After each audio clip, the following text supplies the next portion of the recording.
Hello, so operating systems. Now, operating systems mean a lot to many people. For example, Windows is an operating system that we have, so we have this operating system right here.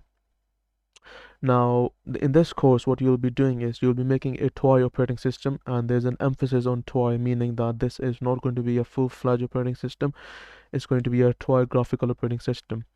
Now, we're going to start from this file, empty file, and we're going to get to this point. Let me just quickly show you the end product that we get to. So we get to this. Hopefully you can see it on the screen. You have a taskbar that you can highlight. So you have a shell which you can then move around. So you have this one, then you have buttons. You can click dark and then light. You can close the task, or you can make a new task. Then you can actually also have another tiny task called a ball, and you actually have a bouncing ball here, as you can see. So the ball bounces. You have windowing system, so you can actually focus on different ones and then move them around, bring them to the top. You have a task system with a priority. You also have keyboard input, which I'm not showing over here.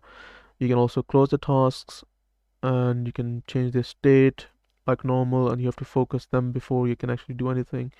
And yeah, so this is going to be the Troy operating system that we make in this course, and hopefully you find this really interesting. It'll be something really nice on your CV as well, to put on your CV that you know how the inner workings work. And yeah, hopefully you will join this course. And yeah, I'm looking forward to getting started on making this with you.